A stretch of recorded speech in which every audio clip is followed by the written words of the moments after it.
obviously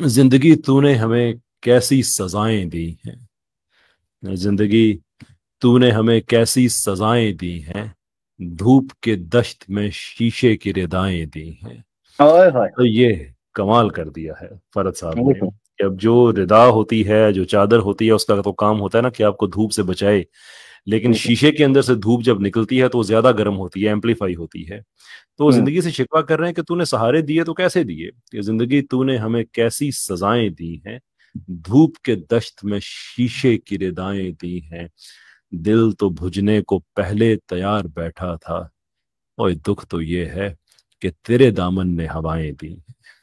बहुत बहुत मैं इजाजत चाहूंगा आपसे इस मिसरे पे।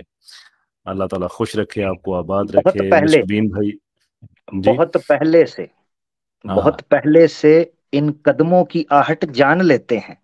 चेक कीजिएगा, आप जा रहे हैं तो वाह वाह।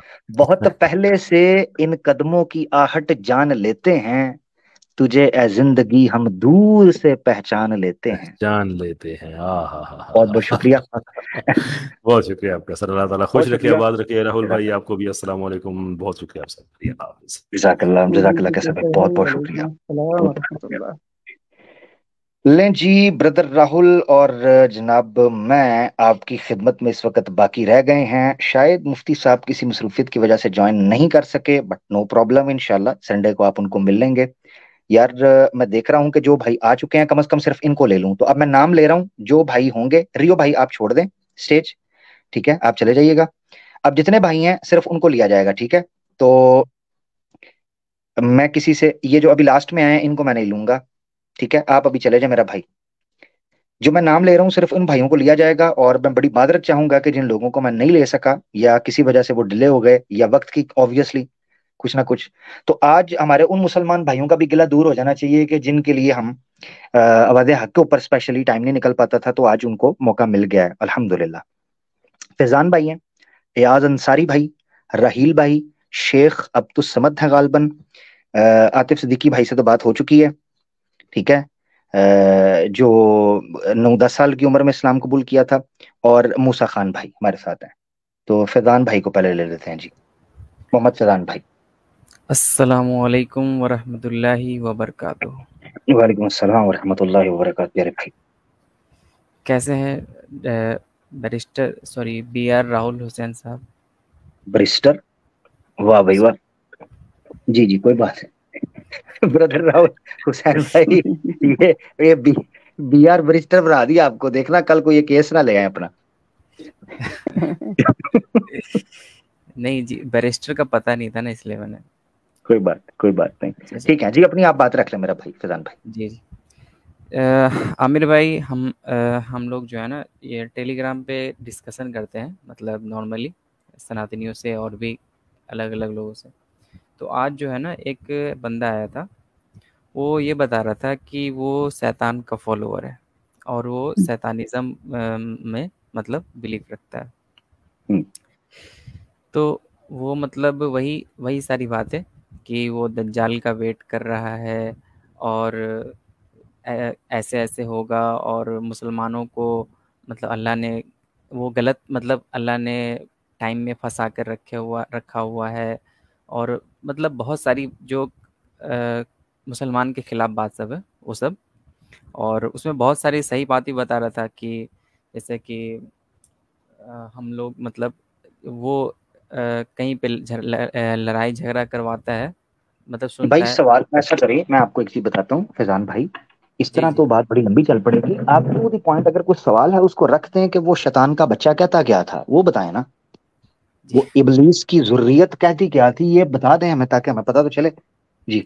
उसका सवाल रखते हैं। उसका सवाल ये था कि एक मिनट, जी जी, वो ये उस क्लेम कर रहा शैतान के था। बच्चे उसको ले ही आए, हाँ उस शैतान को ले आए, उसको जी हम जी उससे बड़ा शैतान दिखाते हैं इधर, ठीक है ना जी। जी ले आए उसे जी जी। जी। उनका उसके साथ हमारा डिबेट होने वाला है संडे को। वो ये कह रहा था कि हम अगर डिबेट में हार जाते हैं तो वो इस्लाम को कबूल करेगा। तो अच्छा हमने एक्सेप्ट कर लिया है और कुरान भी इंग्लिश ट्रांसलेशन में दे दिया है। तो वो ठीक है। ये कह रहा था कि वो जो आपने जो हम्म, जोए जी बाइडेन जी है,